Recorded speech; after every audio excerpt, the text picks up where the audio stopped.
Republican Seniors of Minnesota. We bring seniors 50 plus together. Learn about and discuss issues that are important to Minnesotans. Hear from our elected officials and experts on public policy. Meet political candidates, elect delegates to district and state conventions, and help elect Republicans to office at all levels. We believe in and advocate for the principles of personal responsibility, economic prosperity, peace through strong national defense, and limited, sensible government.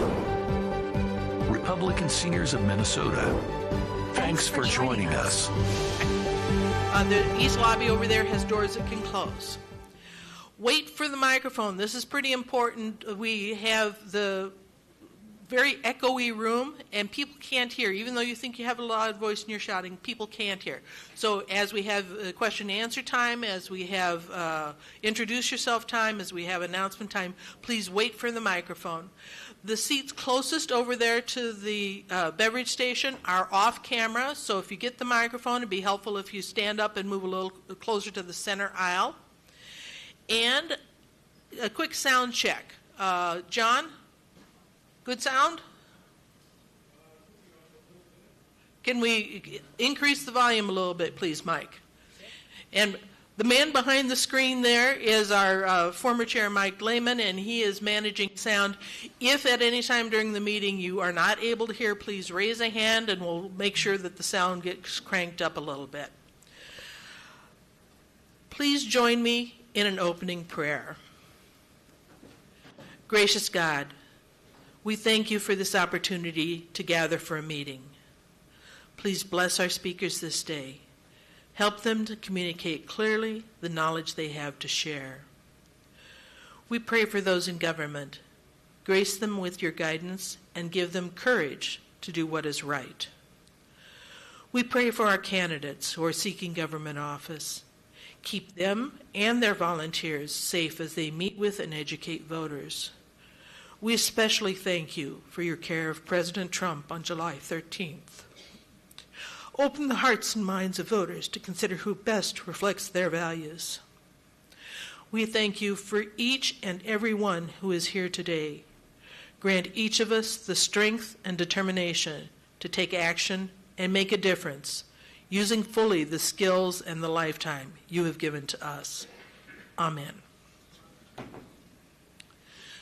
We'd like to acknowledge our military and veterans and active or retired police officers and first responders. Would those folks please stand to be recognized?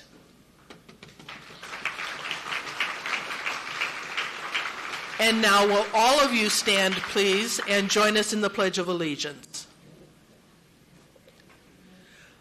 I pledge allegiance to the flag of the United States of America and to the republic for which it stands, one nation, under God, indivisible, with liberty and justice for all. Thank you. Be seated, please.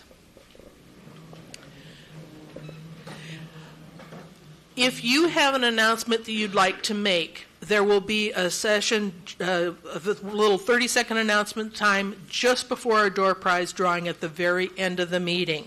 And I know a number of people have told me they want to make announcements. I hope you'll stay for them. You are welcome to stay after the meeting. We have the room until noon for continued conversations.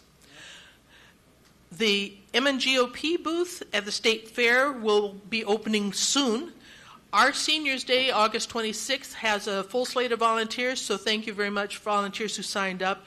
There are still needs of volunteers on the opening day, the closing day. The closing day is 9/2, and also both Sundays. Sunday morning, people want to be elsewhere, I imagine, and we don't have a full slate of volunteers for Sunday mornings. So I've got the link here where you can go out and see what shifts are open. If you're available any of the open days, just go ahead and sign up. You don't have to only volunteer on Senior Day. The map of where the booth is posted on our Republican Seniors website. The August 13th primary, today is August 13th. We've been talking about it for months. Today is the primary. If you have not yet voted, I ask that you go and vote right after this meeting. If you have already voted, terrific. You have a little sheet on your table. You can see what's on your ballot. If you voted absentee or voted early, the little symbol at the very bottom of that sheet, you can check and make sure that your absentee ballot got accepted. If for some reason you thought you voted absentee and it doesn't show as having been accepted, you can still vote today. You will need to talk with an election judge, but that is possible. If you have neighbors or children who have children and they need a sitter to take time off to go vote, please offer to get everybody out to the polls today. Your help is still requested on the third Thursdays at the MNGOP office, and I have the sign up here, or you can go out to the URL that is here to sign up. Our next grouping is this upcoming Thursday, August 15th, time from 9:30 to 11:30. Easy work. We're just stuffing the envelopes with the PCR receipts so that they can be mailed out. Turning our attention to the campaigns. So much has changed in the extraordinary month since we last met on July 9th. Just a few days after our meeting, Donald Trump survived an assassination attempt. A few days later, he selected J.D. Vance as his running mate. He was formally nominated at the Republican National Convention in Milwaukee. He then came to Minnesota again for a rally in St. Cloud on July 27th. On the Democrat side, on July 21st, incumbent Vice President Kamala Harris announced her 2024 campaign after President Joe Biden withdrew his bid for re-election and endorsed Harris. She became the official Democratic Party nominee just last week on August 5th. They had to do a virtual roll call because their actual convention isn't until August 17th, and that was too late to get on the Ohio ballot. Harris selected our Minnesota Governor, Tim Walz, as her running mate exactly 1 week ago. What a month. What a month.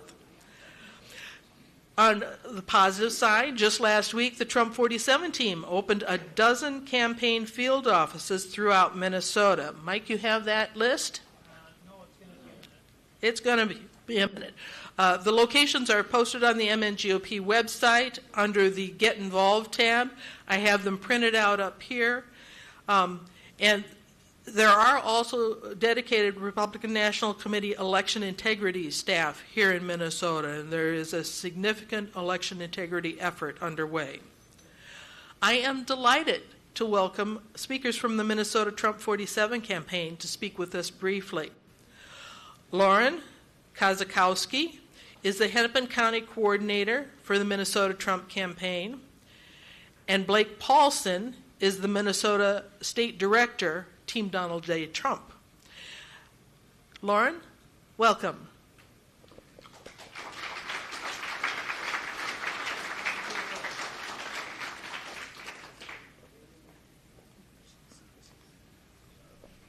Hi, everyone. Thank you for coming today. My name is Lauren Kozakowski. I'm here with the Minnesota State Director back there, Blake Paulson, with the Trump team.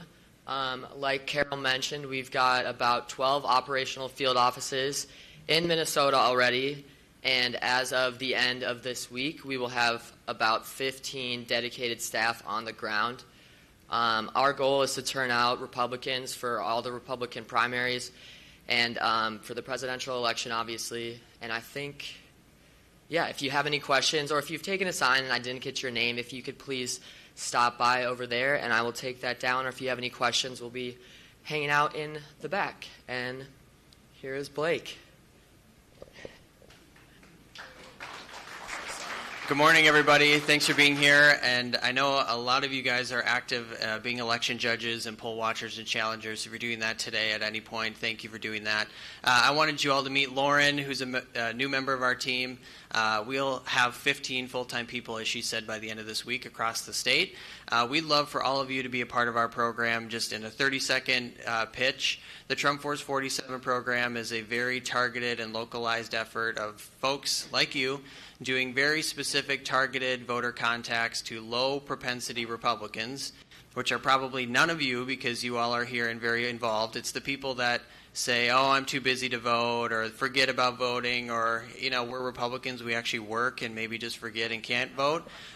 Just know that those are the people that we're targeting, that we need to turn out. This is a turnout game here in Minnesota. We know the votes are there. We just got to get them to actually go and vote.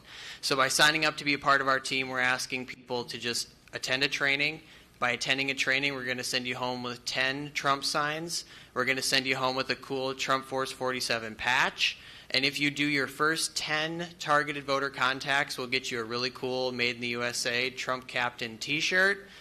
If you do 25 targeted voter contacts, you get to cut the line at the next Trump rally. It's called expedited entry. That's a pretty sweet prize, if you ask me. I was at the one in St. Cloud when it was 90 degrees in a suit and tie. Everybody wanted to cut the line that day, but you can actually do that by helping us and actually helping win the election. And then our last prize here is the Trump Force Captain hat, also made in the USA, just like the boss man himself wears while he's on the golf course, hitting holes in one. We know Joe Biden and Kamala could never do that. So we're inviting you also tonight. It's primary election night, as you all know.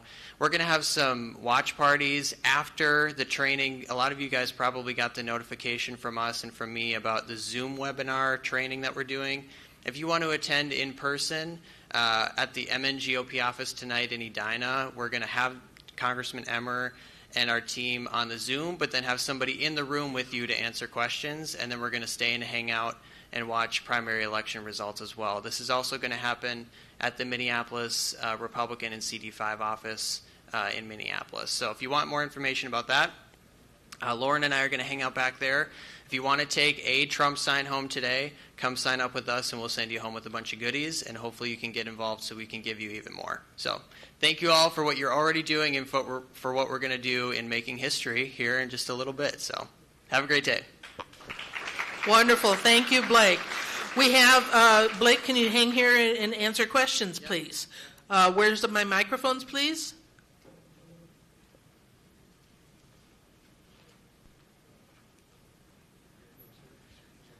All right. Where are your offices in Edina? What location? The one that we're using tonight is the Republican Party of Minnesota's headquarters, so the 7400 Metro Boulevard office location in Edina. The Minneapolis Republican headquarters, maybe some of you guys have been there. It's in the North Loop, a really nice location. We're basically taking that over for the rest of the election cycle and turning it into a Trump office.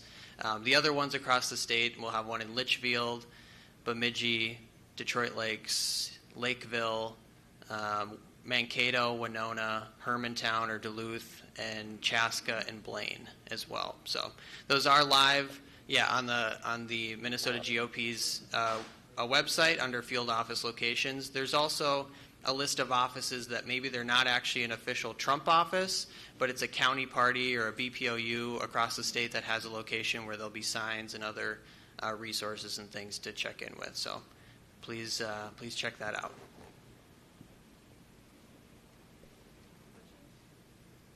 I either did a really good job or I did a really bad job and you want me to be done, but thank you. Thank you, Blake. And again, I have a printout of the field office locations up here if you just want to leaf through it, jot down an address, take a photo of those pages.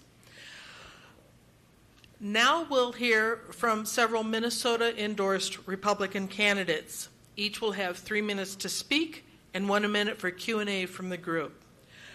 Please wait for the microphone before you ask a question. And our board secretary, Al Mirahoff, is up here with little signs to let the speakers know how much time they have left. First, we'll hear from Angeline Anderson. She is the candidate for Minnesota State Representative in 56B. That's Rosemount, Eastern Apple Valley, and Southern Egan. Angeline, please come forward.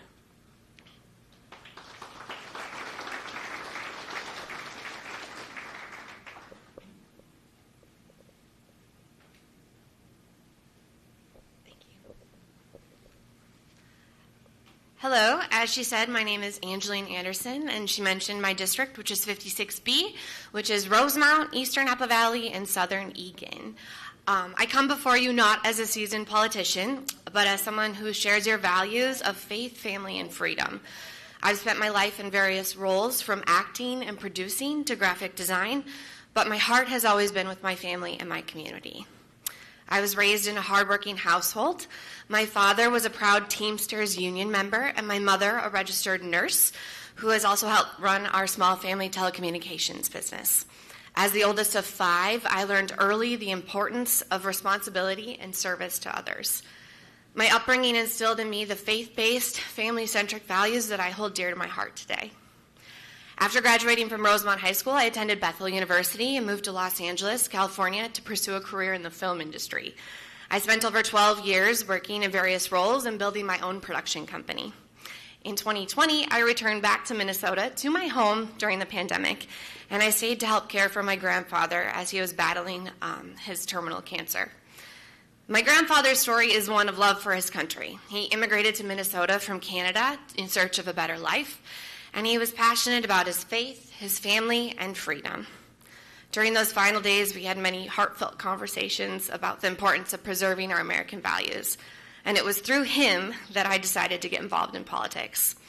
It was through caring for him that I understood the challenges that our seniors face. I saw firsthand the importance of ensuring that our elderly receive the respect and dignity and care that they deserve. This experience cemented my commitment to advocating for our seniors, who have given so much to our community and to our country. Sadly, the recent legislative session highlighted the DFL's failure to prioritize our seniors. Despite an $18.5 billion surplus, they refused to address the long-term funding solutions for nursing homes. Instead, they imposed unfunded mandates that have placed even greater financial burden on already struggling nursing facilities. We're also one of only a few states that charges taxes on Social Security. The DFL had the opportunity to change this when they had full control and even campaigned on it, but still chose not to. It's not bad policy, it's just a failure of leadership, and I believe that our seniors deserve better. As your representative, I will fight to ensure that seniors are not forgotten. I will develop sustainable solutions that provide long-term stability for both our seniors and the caregivers who support them. This election is more than just choosing a representative. It's about choosing the direction that our state's going to go. I humbly ask for your support, your vote if you live in my district, and your prayers so that we can work together to make Minnesota a better place for everyone. Thank you.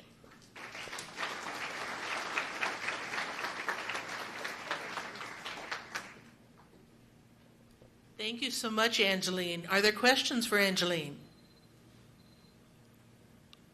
You did a great job. Thank you. Right on time, too. The little timer just dinged. Next, we'll hear from Katie Jacobs, who is a candidate for Minnesota House 36B in Columbia Heights, and her website is now live, www.ktforhouse.com. I should mention Angeline's website, www.angelineforminnesota.com. Welcome, KT.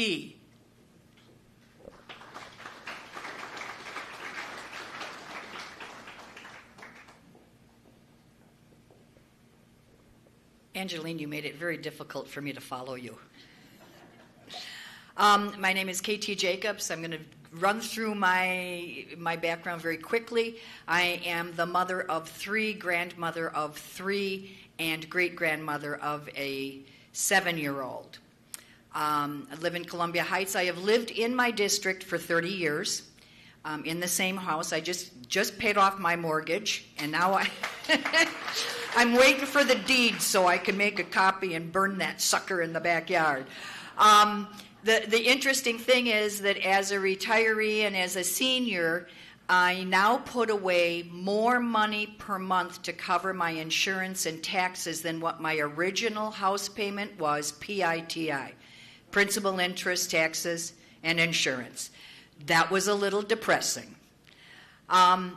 There is a slide coming up that's going to tell you about my background. I'm not going to get into it. I have worked in the printing industry for a number of years. I'm a retired flight attendant, and I have my own business. My ex-husband and I started a 501c here in Minnesota.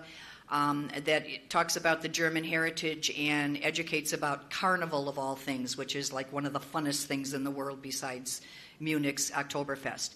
I am committed to you, the voters, on several items.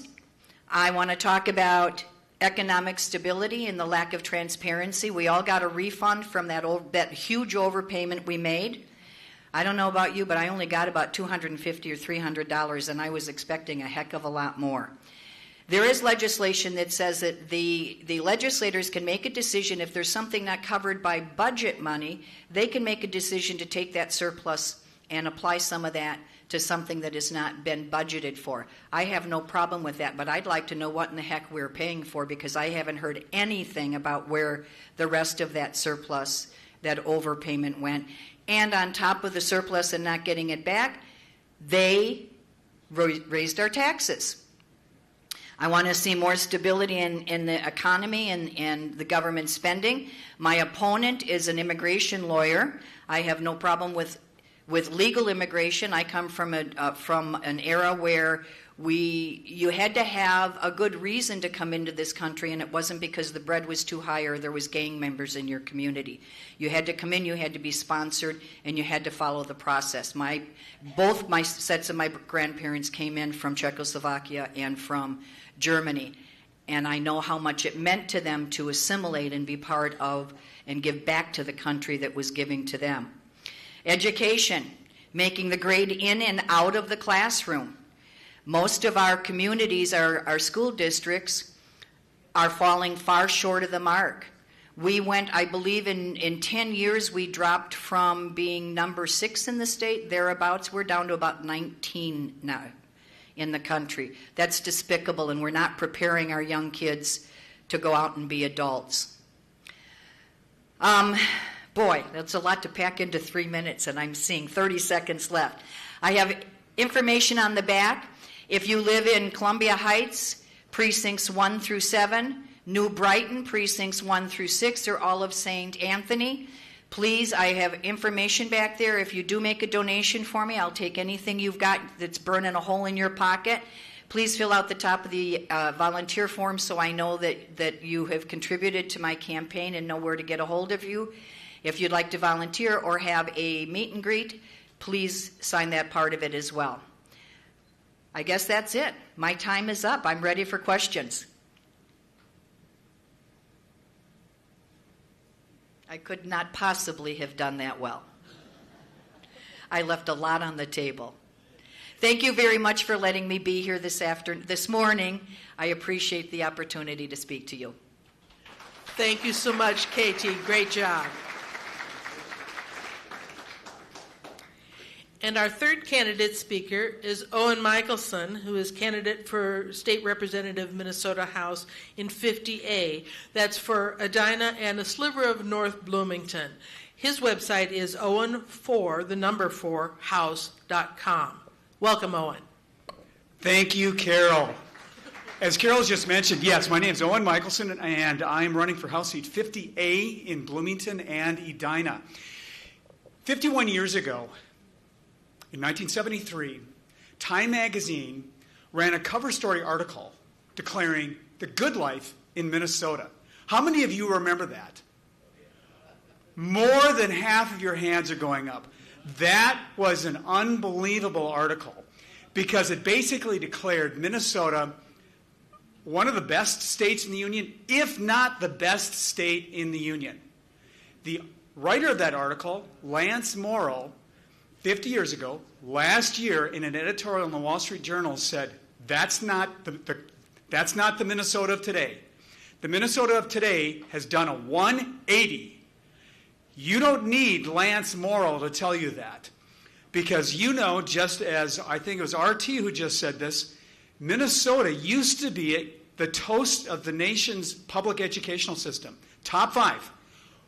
She quoted 19th. We're mid-pack now. That just came out with the Annie Cassidy study 2 months ago.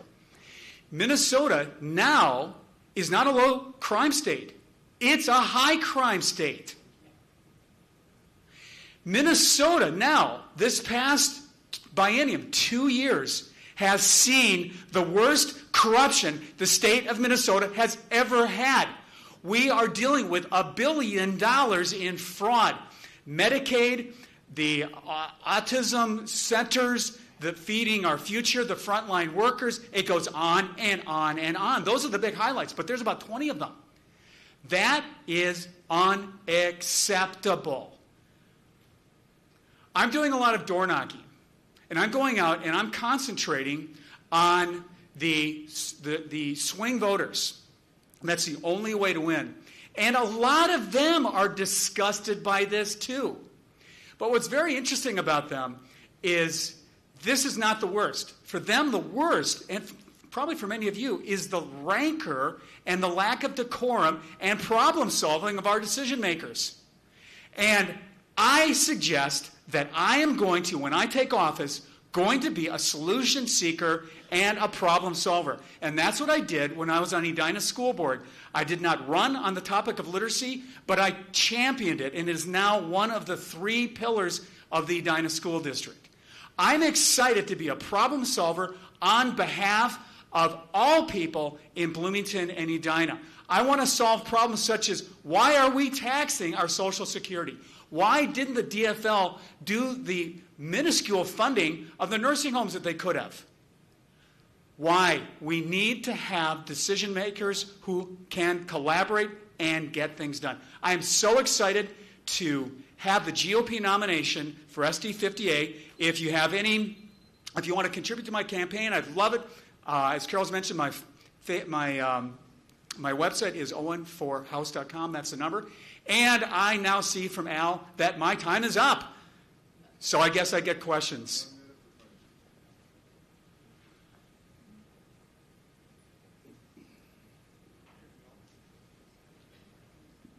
I live in Bloomington between 84th on 84th Street and Morris Road. Do you know where that is? If it's between Penn and East Bush Lake and you're on the north side of 84th, then you're in my district.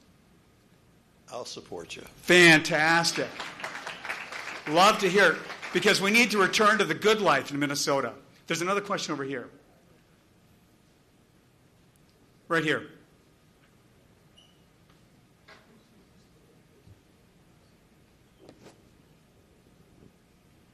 Thanks. I'm Ron from South Minneapolis. You mentioned fraud. Could there be another one coming around the corner in the teachers' pension fund? There could be. I have not heard that the legislative audit committee is looking into it, but they might be, because they've been finding treasure troves of all sorts of problems in many areas. So it's a cultural issue with our administration that it doesn't realize that we have to have somebody sniffing around in the public funds. And we have to change the orientation from just being compassionate public servants. So many of our bureaucrats are compassionate public servants. Let's give them credit for that. But you need to also be skeptical, not cynical, skeptical. Are these beneficiaries actually really taking advantage of this or not? So it's twin blades of a scissors. We need compassion on one hand, but we need accountability and we need skepticism at the same time.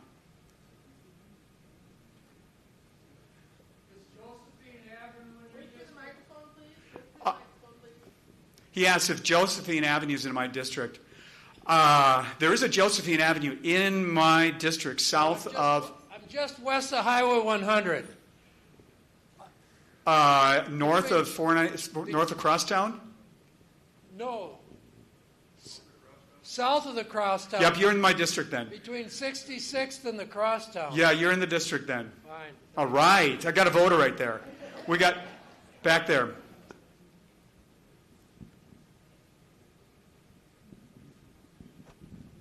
Hi, my name is Ed Pung. I'm not from your district. I'm from Lakeville, but I just thought, being that you're going to be getting into that position, so when you're in there, are you going to try to find out, is anybody ever accountable when these corrupt things happen with Feed My Children? You never hear anything about anybody ever losing their job, or who's actually, is it in the county department? Who's responsible for these type of things happening?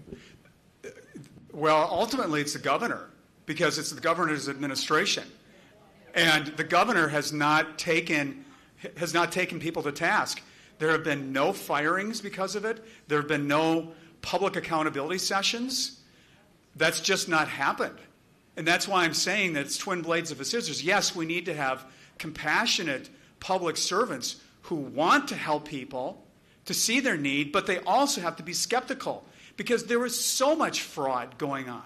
And so, to your point, a lot of this has gone into the courts, and perhaps you've been reading about that. I think we have another question over here. Am I in your district, 6725 York Avenue South? I believe you are, yes. Great.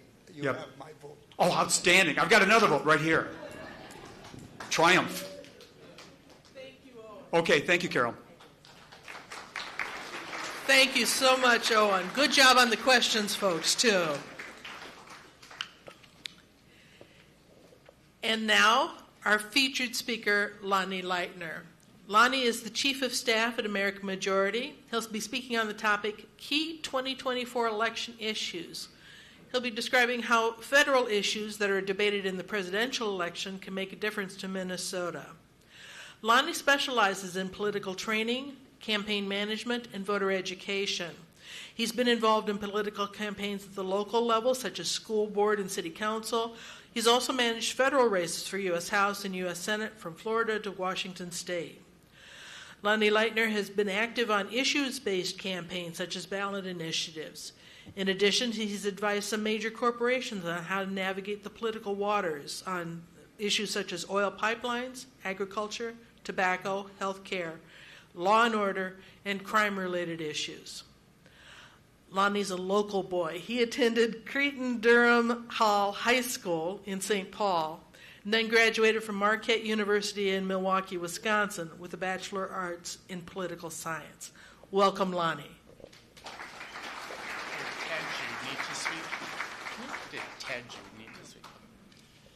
All righty. Thank you very much for having me today. I'm just going to start my timer so I don't go over. But I always get a little nervous in front of crowds like this, so to kind of ease my stress, I say a little prayer, so please bear with me. Lord, you've given me a tough couple of years. You've taken away my favorite actress, Kirstie Alley. You've taken away my favorite actor, Leslie Jordan. My favorite journalist, Barbara Walters. And you've taken away from me my favorite country music singer, Loretta Lynn. So, Lord, I just wanted to tell you that my favorite politicians are Kamala Harris, Tim Walz, and Ilhan Omar.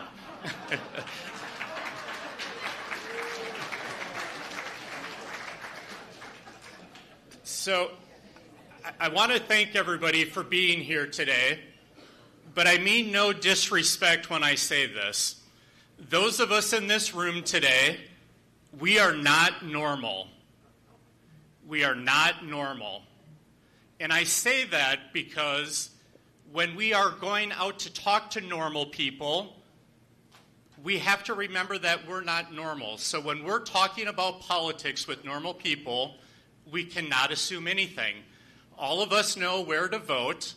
We're probably the first in line, every primary. We know the issues, we know the candidates, but most normal people are not thinking about politics like those of us in this room. If they're thinking about politics at all, and we'll pull our hair out thinking about this, it's probably very, very little. So probably the presidential, maybe the U.S. Senate. No disrespect to the candidates that spoke, but most normal people are not thinking about House races, county commissioner races, or school board races. So that makes it ever more difficult on how we need to get our message across to them. So I just leave that with you guys that remember, you're not normal when you're talking to your neighbors and other normal people who don't think about politics like we do. So instead of doing a presentation, I know that Jennifer DeJarnett, my colleague from American Majority, she's taking a picture of me right now. She's in the beautiful blue blazer.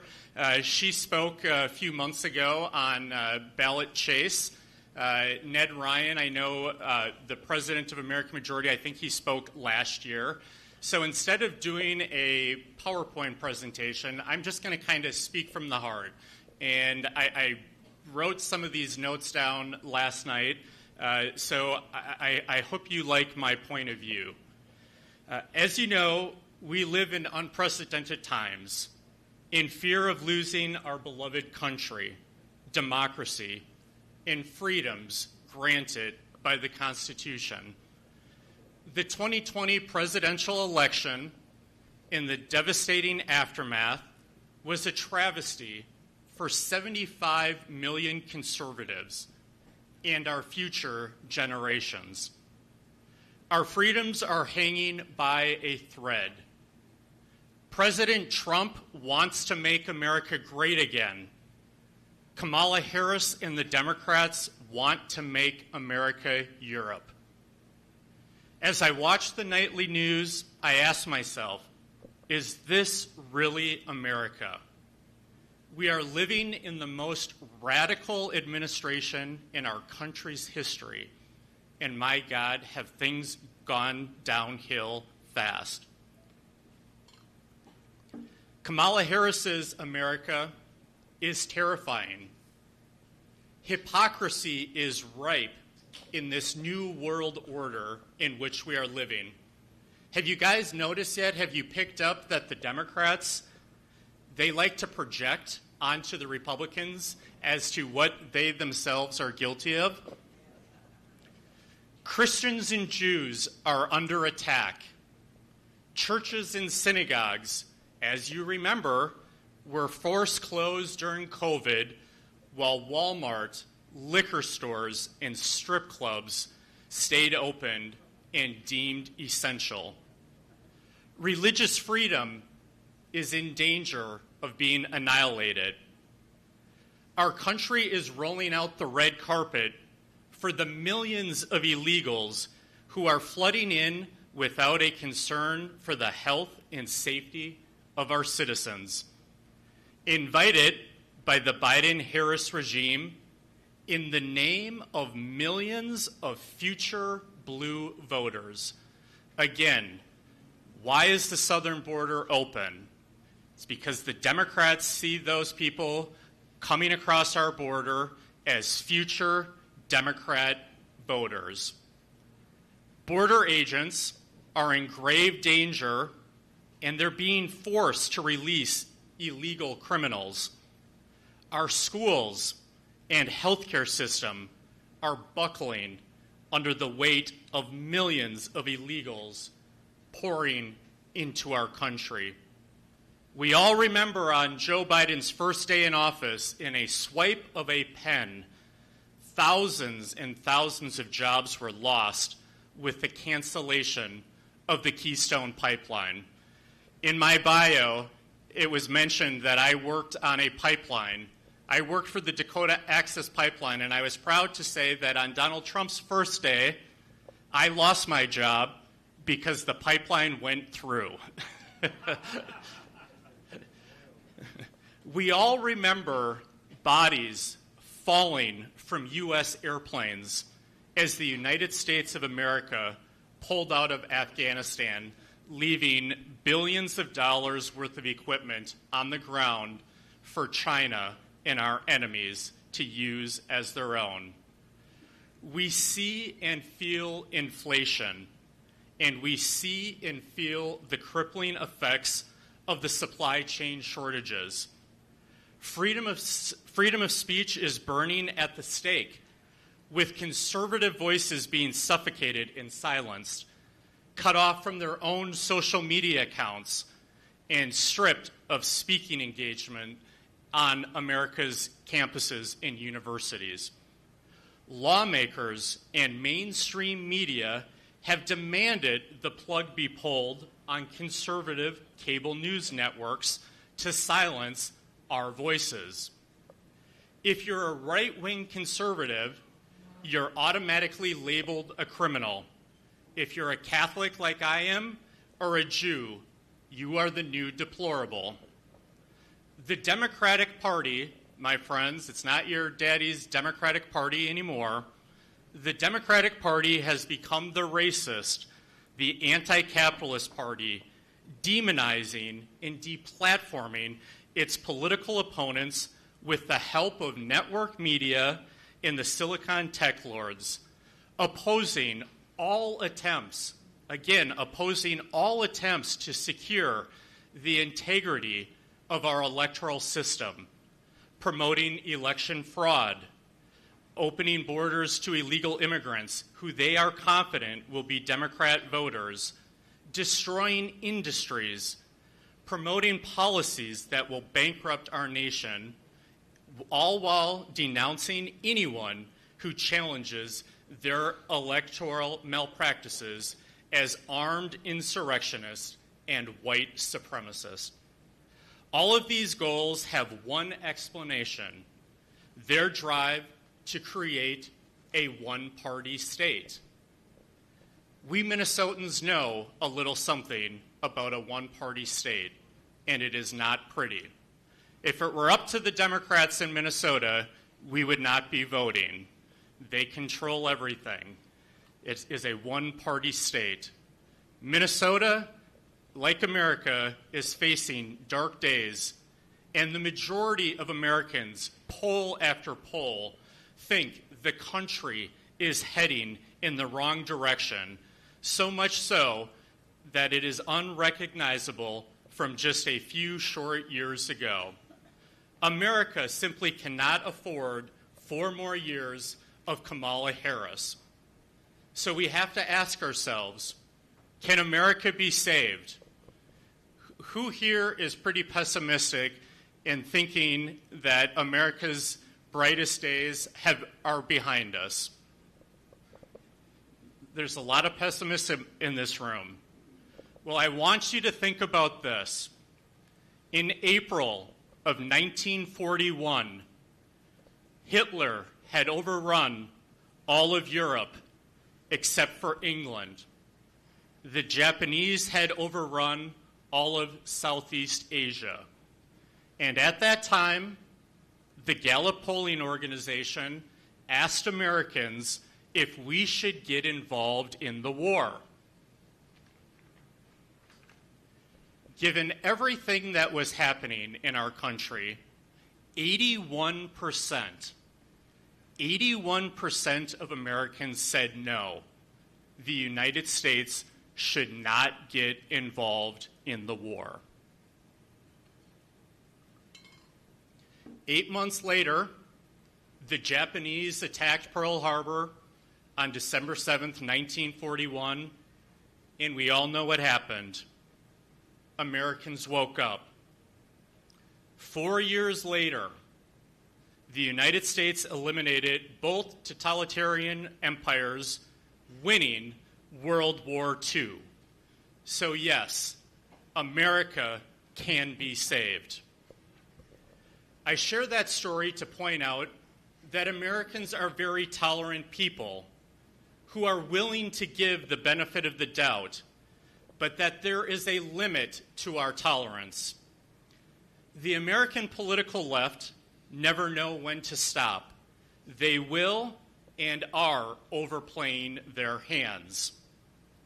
Every single person, regardless of your income and ability, in this room can play a part in saving America. Mike, if you could put up our one and only slide, it's an important slide. You may be asking yourself, does my vote matter? Can I make a difference? What can I do to save America? Well, I just want to remind you how close the last 2 presidential elections have been.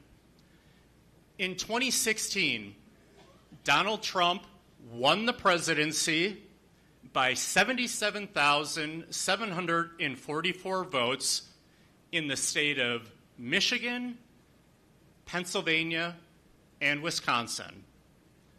Out of the over millions and millions of votes, it came down to 3 states, 77,744 votes. 4 years later, in the big rig,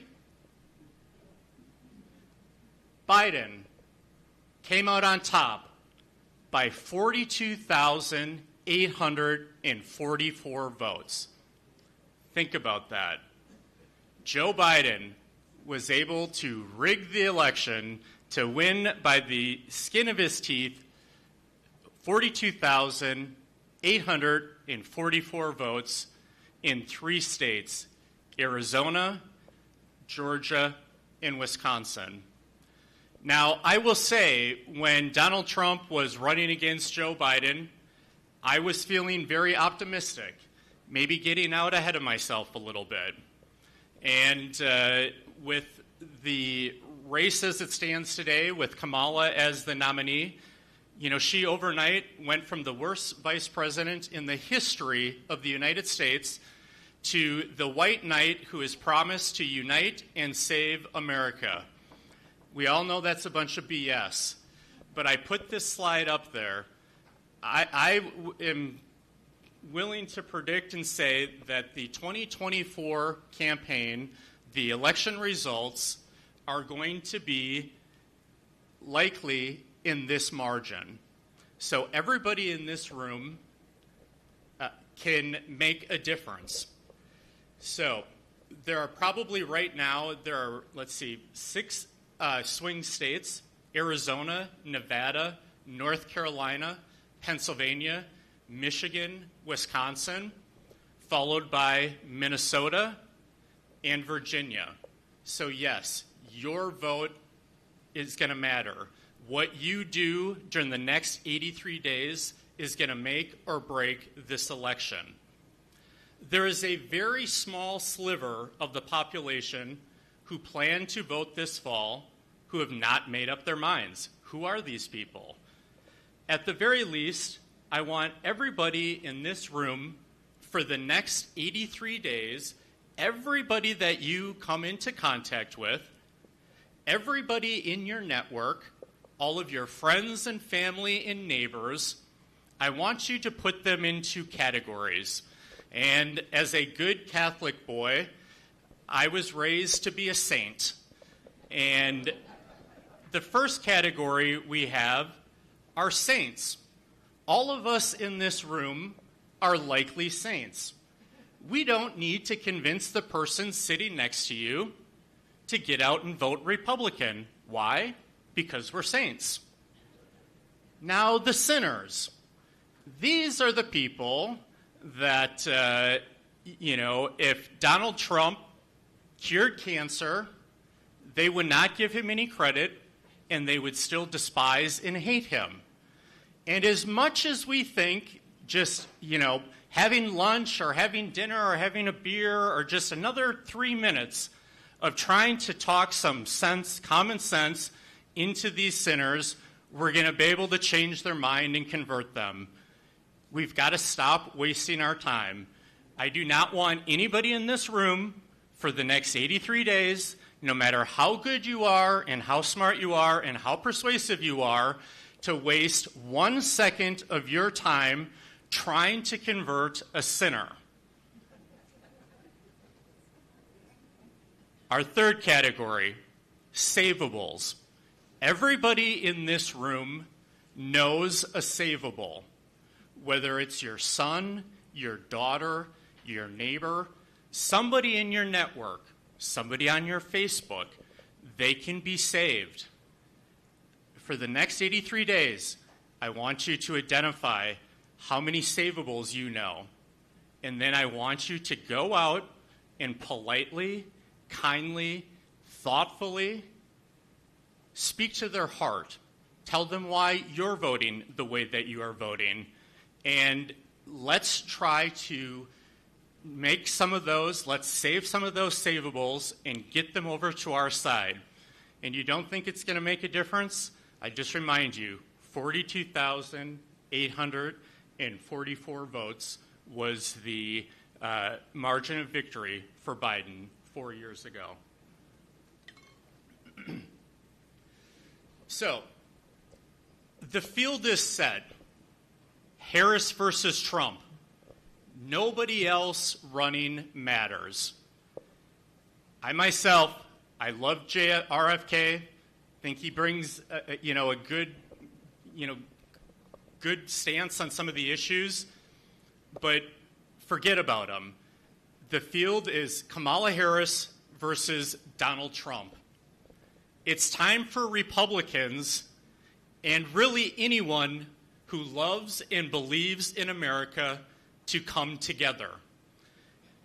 And this one just really drives me nuts, but it's time for Republicans, including even those so-called Republicans who doubt or can't stand him, to get behind him.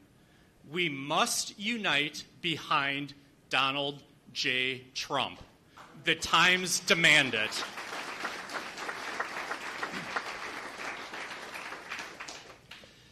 My friends, we are in a war fighting an enemy of revolutionaries that kick and spit on America. Don't believe it? Try wearing a Make America Great Again hat into Uptown. They kick and they spit. The enemy laughs. They literally laugh at the slogan, Make America Great Again, because they are ashamed of her. If we ask the enemy if they love America and if they were being honest, the answer would be no. Do you believe me? Some call the enemy we face the woke regime or the group quote regime. I call the enemy the un-American left or the anti-American left. This war is a contest between those of us in this room who love America and those who hate it.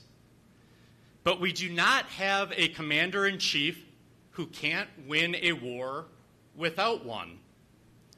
If you are in the camp that thinks Donald Trump isn't presidential, please consider the following. I would argue that we should not really care if the commander-in-chief is a real conservative. We should not care if he is a role model for children. We should not care if he says a lot of silly things or if he has mean tweets. We should not care if he's modest or dignified. What we should care about, what we need to care about, is whether he knows we are in a war, knows who the enemy is, and knows how to win. Donald J. Trump does. Trump's policies are important, but I would argue not as important as the rest of him. Donald Trump grasps the essential things. He understands that the anti-American woke mob is evil and that they won't stop until America is destroyed. If you haven't noticed, Donald Trump is a fighter. He's bold, brave, and decisive. Donald Trump has confidence in himself, and Donald Trump has great confidence in the American people and all of us sitting here today. Donald Trump does not apologize for America. Like President Abraham Lincoln, Trump believes that America is the last best hope on earth. Trump says American culture is exceptional, and that's how he wants to keep it. Trump recognizes that we will not be able to keep American culture as we know it today, as millions and millions of illegals are flooding into our country with wide open borders. Donald Trump is fully aware the number one job of any American president of the United States is to keep her people safe and to protect its citizens.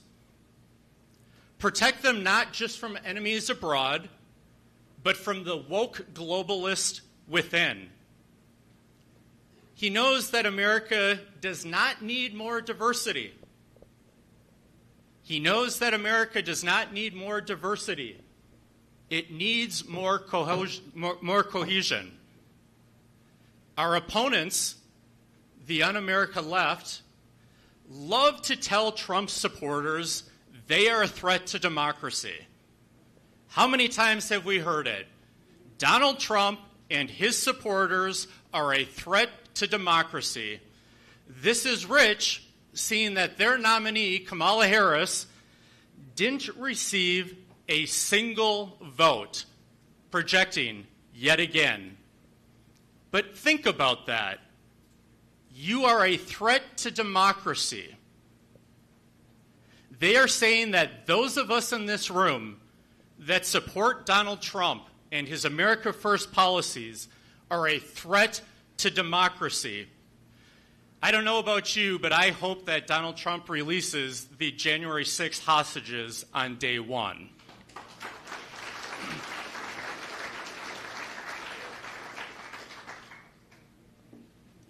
The woke radicals also tell us every chance they get that America is systemically racist. Donald Trump knows that couldn't be further from the truth, and he says as much. This absurd charge that America is racist does not stick to Trump because he has no white guilt or any guilt for that matter. Trump tells his supporters, he tells all of us every single day what we already know, that we are not racist and that we do not have white privilege. The woke radicals want to shut everyone up that they disagree with. We all know that Donald Trump will never shut up.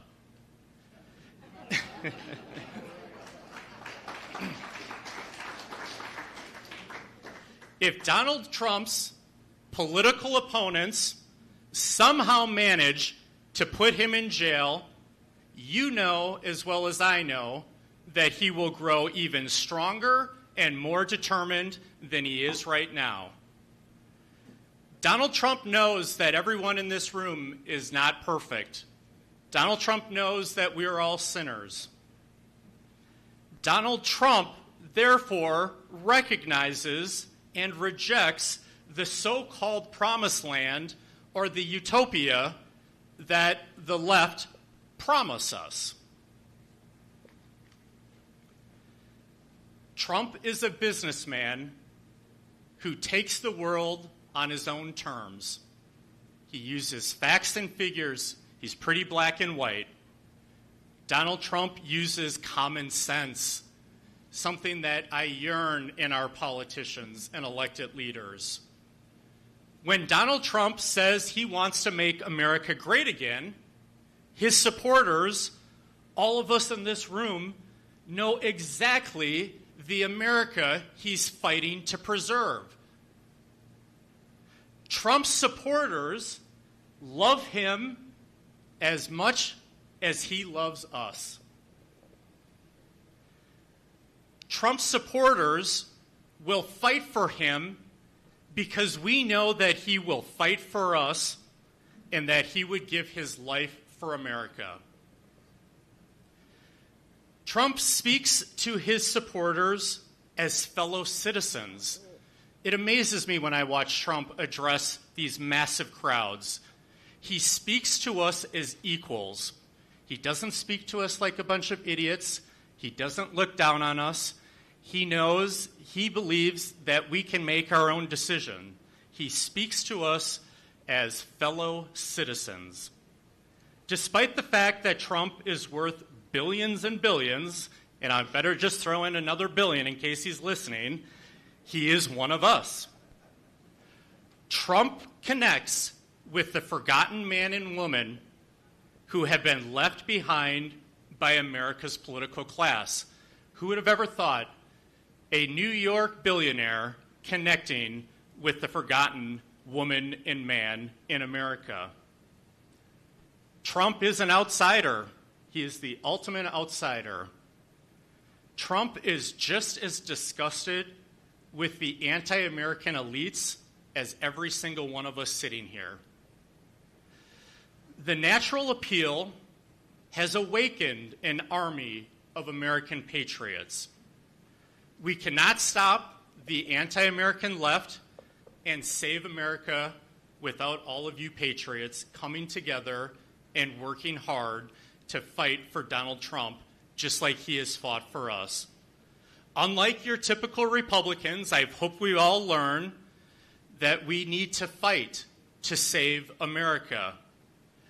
We will follow Trump, and we will go to war with Trump, and without him, we will likely stay home. With him, we are united and determined to save America. You all know this. Trump's enemies hate him. They think of him as another Hitler. They say that if he's elected, he will be a dictator. Ladies and gentlemen, I'm not asking you to invade the beaches of Normandy. However, I am asking you to roll up your sleeve and commit to saving America. Don't count on the lovely person sitting to your left or to your right. You've got to look in the mirror, and you've got to decide, what are you willing and able to do for the next 83 days so we can save this great country of ours and so we can save America? So go out, make phone calls, knock on your neighbor's door. If you know somebody who would vote Republican if they happen to have a ballot, get them a ballot and then politely harass them to turn in that ballot. Put a lawn sign in your yard. Put a bumper sticker on your car. Say a prayer for President Trump and his safety and that of his family. I want to leave you with a quote from President Trump that is a motivational quote for me, and I hope it does the same for you. President Trump said, "If I give you one message to hold in your hearts today, it's this: treat the word impossible as nothing more than motivation. Relish the opportunity to be an outsider, because it's the outsiders who change the world and who make a real and lasting difference. The more that a broken system tells you that you are wrong, the more certain you should be that you must keep pushing ahead. You must keep pushing forward." So as I close up, we've got to pray like it's up to God, but we've got to work like it's up to us. Can you just close with a verse from 2 Timothy? We all know this. "I fought the good fight. I finished the race. I kept the faith." So let's all together, let's go out and fight, fight, fight, and keep the faith. Thank you.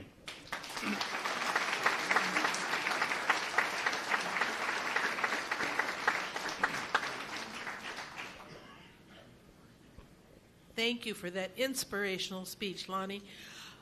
Are there questions for Lonnie Leitner?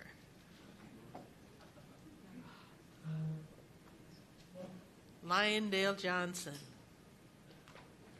Lonnie, when I'm out talking to people, I hear some things that are disturbing, and it has to do with the religious aspect of our population. How would you deal with them? Here's a comment I got on Saturday. I was trying to talk to this person. He said, "I don't vote." And I asked him why he doesn't vote. He says, "Because Jesus is coming."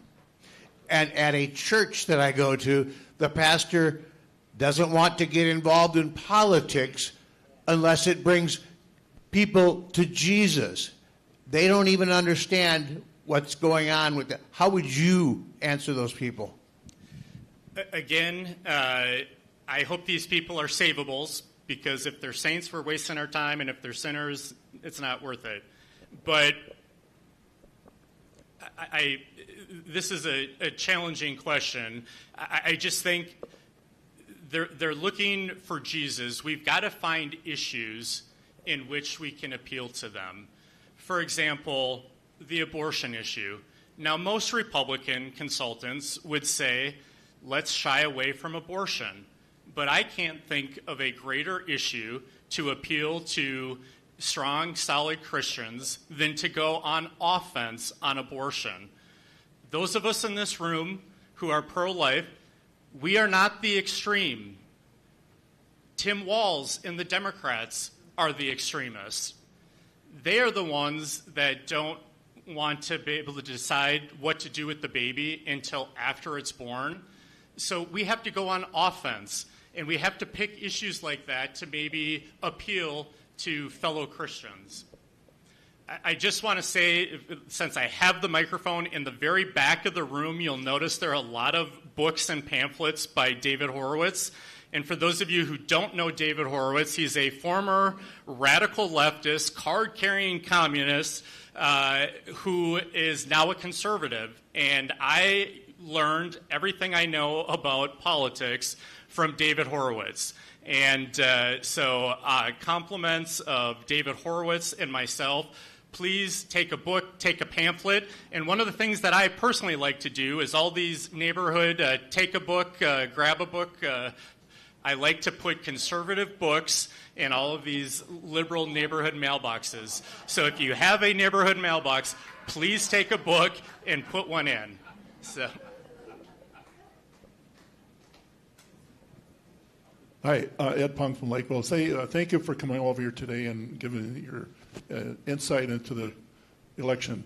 One thing I'm wondering, I don't know how often or how close you can ever have any contact with President Trump, but a lot of people who are like in the in-between category, they're not Republican, they're not Democrat, they're kind of like undecided voters.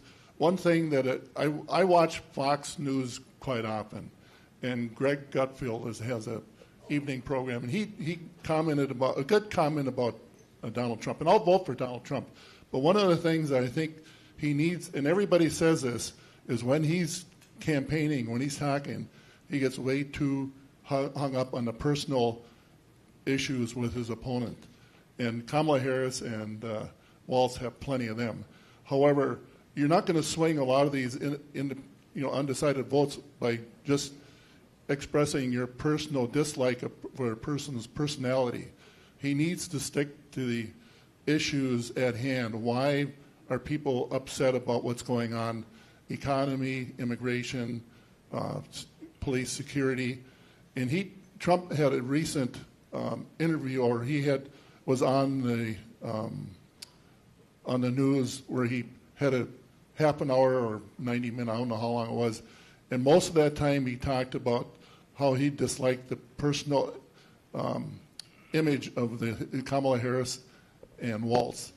What do you think? Is that the right thing to do, or should he be sticking to issues? I think I've got the gist of your comment. And as I alluded to in my remarks, Donald Trump is his own worst enemy. He is not going to learn new habits, and he is what he is. And I feel and I understand exactly what you're saying. So what we have to do, for those of us during the next 83 days when we're talking to those savables, we have to remind those savables what their life was like under President Donald Trump. We've got to remind them how much a gallon of milk was, a gallon of gas was. We have to remind them, how much more income they had in their pockets. That is for us to pivot back to the issues and remind people how much their life was better under a President Donald Trump. I wish I could say that, if I could just wave the magic wand or just have President Trump take this pill, he's going to, forget all bad habits. He's not. So we know what we're dealing with for the next 83 days. We got to get back to the issues. Hello. I'm Noreen. I live in Lakeville, by the way. Lakeville. And came up with my friend here that lives in Bloomington. You did a wonderful presentation. I have to start with that. But a question I have, I'm a big Trump supporter, and I was back in 2016 and 2020, and will be now. But I've been posting a lot of things on my Facebook. I've lost a lot of those people that are the sinners that used to be my friends. They're just gone. They've taken themselves off. I keep putting things up about what's happening because I'm believing that at least maybe one person might be savable to read and see something exactly what you just said. But someone just wrote me yesterday back on my Facebook and said I'm despicable and I'm uninformed, I'm uneducated, and how could I possibly be for Trump? He is a felon and he's convicted and he ought to be in jail. How do I respond to something like that? Well, I've got to get you the T-shirt that says I'm voting for the felon. This is a tough business. We live in tumultuous times. This isn't easy. And again, I'm not asking you to invade the beaches of Normandy, but I am asking you to do exactly what you're doing. You're sticking to the issues. These people who say you're uneducated, whatnot, again, I'm assuming they're projectiling onto you. And maybe after the election, when things settle down and tempers, simmer down, you'll find that these people were maybe never your friends to begin with. And I know that's very harsh and easy for me to say up here. I travel a ton. I'm on airplanes probably 10 hours a week. And what I did with my Facebook, just as an aside, I have 3,000 friends. I went through every single contact that I have in Facebook, and I assigned them a category. I assigned them saints, sinners, and savables. So when I'm posting some stuff, I can click everybody who's a saint. They're not getting this message. That's a little bit deeper, but you're doing the right thing, and I know that you will get at least one person to think for themselves. And I would maybe find the mute button for those people. Hi. I'm a math type of guy, and I like to break things down into pieces that people can think of doing in their own neighborhood. In 2020, Trump lost by 233,000 votes in Minnesota. There's 4,000 precincts in Minnesota. That's 60 votes per precinct. And most precincts have about 20 to 25 neighborhoods, which means in your neighborhood, if you could get 2 to 3 people out to vote that didn't vote in 2020 and vote for Trump, that would make up the gap if each precinct did it in their neighborhood. So it's sometimes it looks so big, trying to eat the whole elephant with one bite. But if you break it down to neighborhoods, it's 2 to 3 votes that people you know or live close to you. Yep, exactly. Thank you, sir.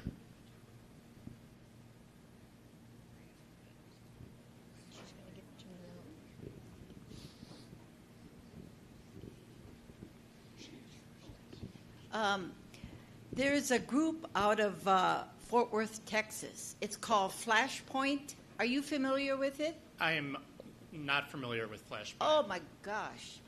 It is Flashpoint out of Fort Worth, Texas. All right, I'm writing myself a note here. Absolutely. They're all Christian. There's pastors from Iowa, all over. They're very much on getting into the churches. Gene Bailey is the moderator. He's a pastor. They're on Monday, Tuesday, and Thursday evening. They're going to the convention. They're very much for Trump. Flashpoint, everyone check it out. And they're really, really encouraging churches to get busy and to reach out to their parishioners. Flashpoint, Fort Live, Worth, Texas. out of Fort Worth, Texas. Hello, how are you? Hi. You talked about fighting. Well, as Dennis Prager says, there are fighters, and then you support fighters when you are not a fighter. So I see a lot of us are seniors and maybe we don't have the energy to go out and knock on doors, or we live in condos so that we can put out signs. But what you can do is donate money. So. Amen. I'm not sure that this is an appropriate question or not, but at the council, I'm also a council member in Columbia Heights. At the council member last night, one of the other council members made a report that they had attended an event with that Sandra Feist, who is the incumbent and who I'm running against, had presented, it was League of Women Voters, that speaks for itself. However, Sandra, being an immigration lawyer, was talking about how all of these people who are coming into our country illegally are paying more in taxes than we are. Yeah. I can't wrap my head around that. It gives, I'm standing here with goosebumps because it's so illogical. But this is the kind of thing that the Democrats are putting out there. I have not researched the data. I would guess that when I do, I'm going to find that I'm probably more right than I am wrong. I've only been wrong once this year, so the odds are in my favor. But do you have anything, that these people, the benefits they're receiving, they're paying more in taxes than we are, and I don't want to be demeaning, but a lot of these immigrants, if they are working, they're coming in and they're working at a lower wage job. I don't see it. Well, obviously that's a bunch of bullshit. So you're right again. Excuse my language. I apologize. If you've ever been in a discussion with the leftists, you've been called a racist, a sexist, a homophobe, anti-woman, anti-poor, blah, blah, blah, blah, blah, and we called them liberal. There is really nothing liberal about them except for sex, hard drugs, coddling criminals, and bowing to America's enemies. We have to call them for what they are. And we just learned what to call them. Another thing that you can do as a candidate, we've got, and what I love about Trump, he goes on offense. Seems like most Republican campaigns that I've been a part of in Minnesota, dating back to 2000, we are always just kind of standing on our heels, waiting to get hit, and then we respond. Well, we as Republicans, and during the campaign cycle, we have to go on offense. We have to put the aggressors on defense. And how do you do that? You do that by putting the face, of their policies, put the victim's face in front of every argument and every discussion that you have. Put their failed policies, the faces of their failed policies, whether it be, COVID shutdowns, education, whatever. You've got to put a face and a name on it. So put them on defense and then put the face of their victims in front of every argument that you make on the campaign trail. Michael Barg, I just want to make a couple quick comments. One, first of all, as others have said, thank you for a very candid discussion about where we're at right now and what we need to do. I just want to echo or touch on something that's I think you mentioned too.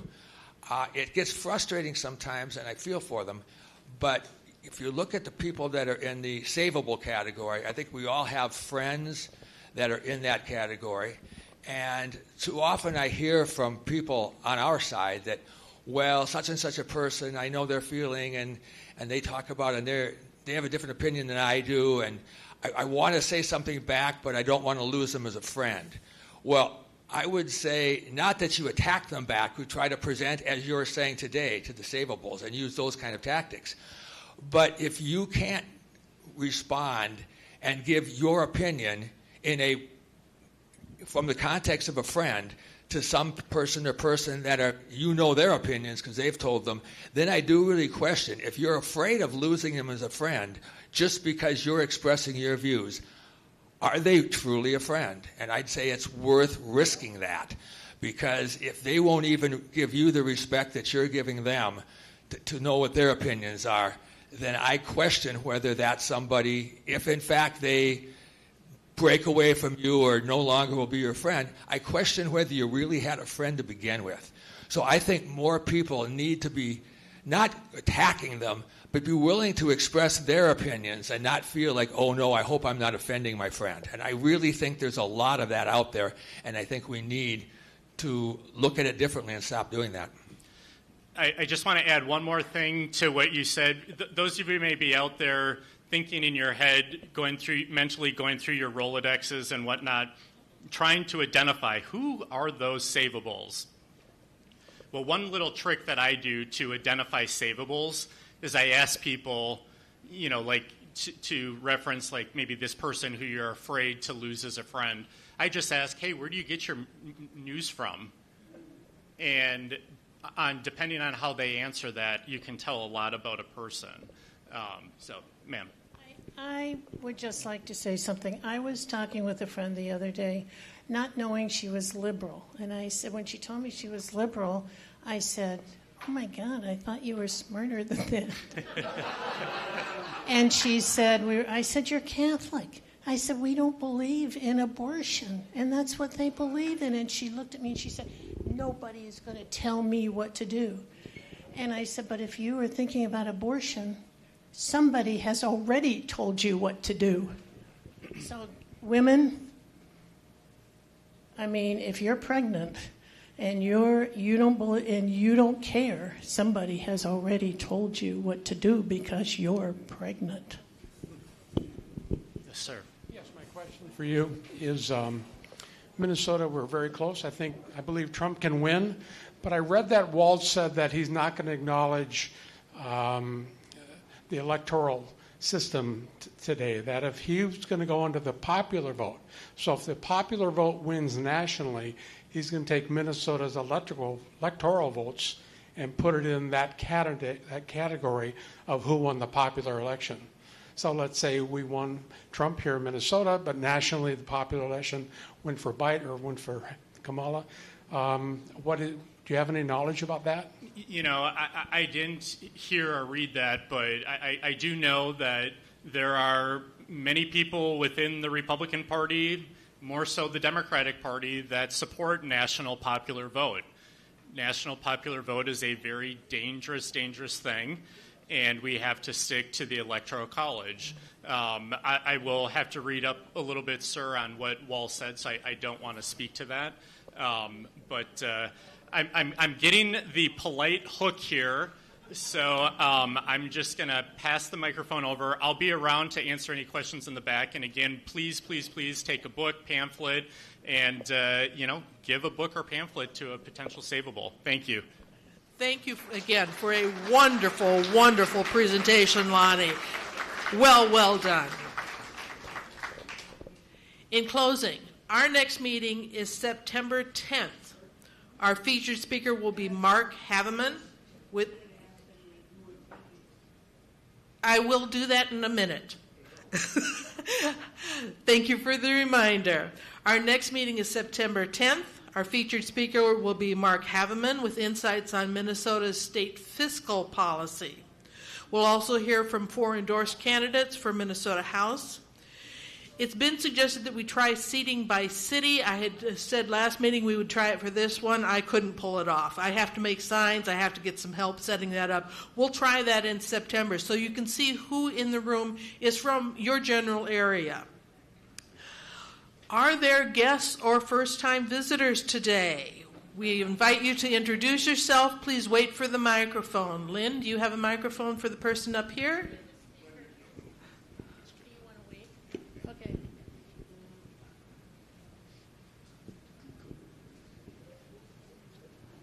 There was someone up here. You had a hand raised for a first-time visitor or guest? Wait for the microphone. Lynn's bringing it to you here. I'm from South Minneapolis, and I didn't know about the group, but obviously I'm here because of the Minneapolis City Council. And Omar, I see Omar signs right outside my windows. And I will be going to vote against Omar today. So, yes. So anyway, it's Welcome. Welcome. nice that We hope to there's see you a again group. in September. Thank you. Thank you. Are there other guests or first-time visitors? There's one back here. Yes, my name is Diane North, and I'm a diehard Republican. I had served in 2020 and went to hundreds of houses canvassing and made hundreds of calls for President Trump. I attended many meetings for the GOP in the Washington County, Ramsey County area, and I was also a judge in 2022. I witnessed a lot of fraud, reported it, went to the board and fought it. Lost because of money. I planned on being a judge this year, but my son had a heart attack. So I've been really dealing with that right now. Thank you, But Diane. Now, I'm do you glad to live be here. in Minneapolis now? I'm in Bloomington, Minnesota. Bloomington, Just wonderful. moved. Just one more comment. I do have a video. I've been trying to post it and get it to President Trump, but I do have proof, undeniable proof, that Kamala was involved in Planned Parenthood by killing babies up to delivery of full 9-month delivery.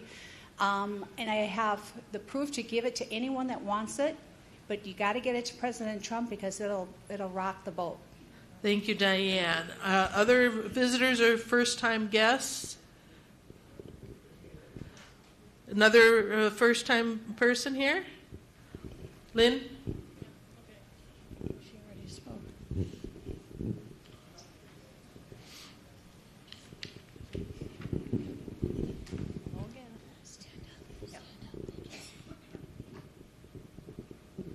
Hi, again, I'm Noreen. I had asked the question before, and I'm from Lakeville, and again, I voted for Trump, and I'm I think he's doing a wonderful job, and he is all about make America great again, and that's what we all want.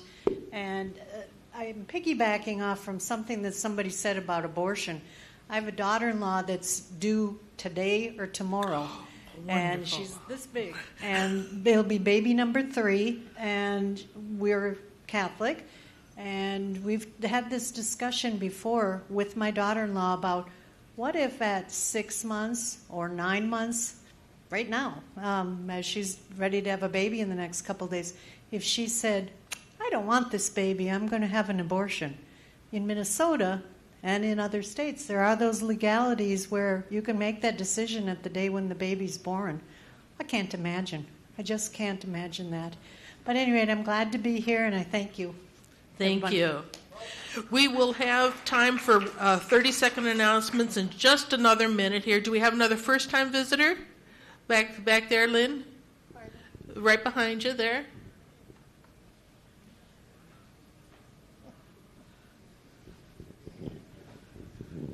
This is where I get my exercise. Okay.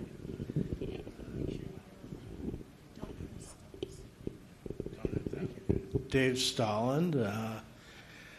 I'm coming from a more ideological perspective. I don't know a lot about state politics, but one thing that I think that we need to remember that the speaker brought up was that one thing Newt Gingrich said was that the one thing about Donald Trump is that he's not very elegant, and that's really not the point right now. There's so much more at stake, and I just Thank hope you, we'll Dave. go over that. Now, and what city are you from, Dave?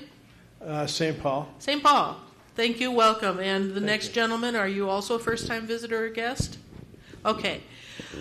I have some events to announce. On Thursday, August 22nd, our Minnesota Young Republican Victory Fund is hosting an evening conversation on Israel with former Senator Norm Coleman, who is also National Board Chair of the Republican Jewish Coalition.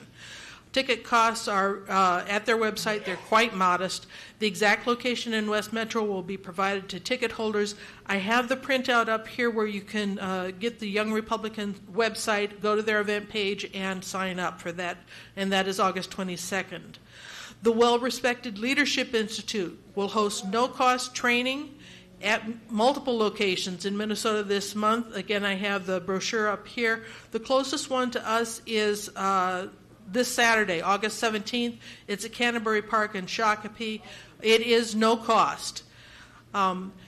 Please take the conversation out of the room, sir. We also have American Experiment is having their fundraiser fall briefing. Christopher Rufo, that is September 28th. I have the brochure up here. Tickets for that, it's a fundraiser. It's $150 for an individual ticket, and you can buy a table and get a little bit of a discount. Please tell your friends and neighbors about our Republican Seniors of Minnesota. You are our best advertising. We have brochures and little wallet cards back at the back table. Take a couple with you. Talk to people about our organization. Let them watch the video of this event. That should be out within a week. We'll send you a meeting notice or an announcement when the video is available.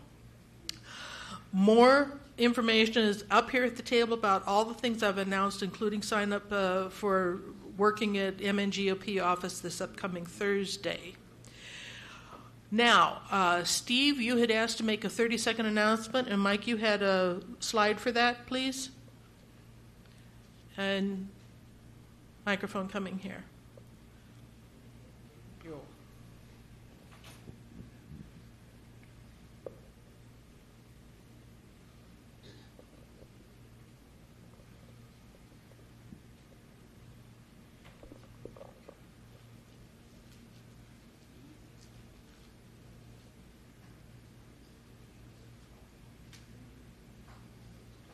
Whoops, that is not coming up properly. Okay. We just have to be patient? There it is. There we go. This slide is advertising an event that's going to take place on September 7 at the at a farm in Jordan. This is a appreciation day for veterans. Everyone is definitely welcome. You don't have to be a veteran to attend this. There'll be a AT-6 aircraft flyover. There'll be numerous vendors. There'll be food vendors. It's a wonderful event. Mark and Jennifer Jensen, who have hosted this this is their 4th year of doing this. It's a wonderful program. I encourage everyone to attend. Thank you for your time. I'll be in the back of the room if anybody has any specific questions. Thank you very much. And Scott, you also had a military recognition event to announce? Yes, on this first weekend of September is James J. Hill Days in Wayzata. So SD 45, I'm on the board there on the executive committee. We welcome anyone to come and join us even for an hour to talk, to be in our booth. So we'll have a booth there. And of course, veterans. We're looking for veterans to join us at James J. Hill Days. So please talk to myself or at the SD45 website. Thank you. Okay, and Dennis, you had an announcement you wanted to make. Yes. I'm here to make 2 brief announcements. One announcement I'd like to make is that there are Tad Jude signs available in the back, so when you get your Trump sign, and if you live in Hennepin County, get yourself a Tad Jude sign, or if you live in Anoka. The other thing is I have a very sad announcement to make. Last month, a great public servant and a great Republican, former Richfield Mayor Marty Kirsch, passed away. And I would like to just let you acknowledge that and hopefully send his family your prayers for him. He served as mayor of Richfield for 16 years as a Republican, and he also dedicated his life pretty much to the city of Richfield. So thank you. Thank you very much. Are there other 30-second announcements that people want to make? One more here, Dale.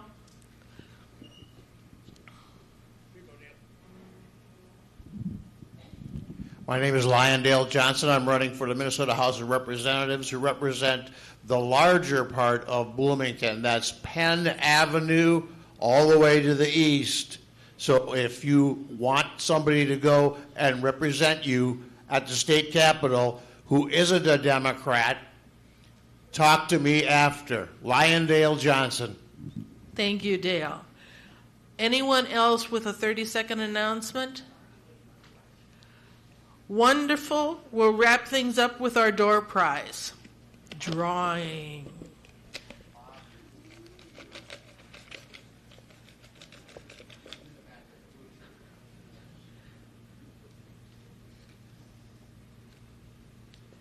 If your ticket ends with 2856, come see me. I have a gift card for you. 2856. Somebody raise your hand. Okay, we'll see you in a minute. Would you draw the next number, please? If it's your own, we'll still give it to you. 2820. 2820. Are you still in the room? Yes, okay. Come see me. I have a gift card for you. Thank you. We'll see you on September 10th. Bye-bye.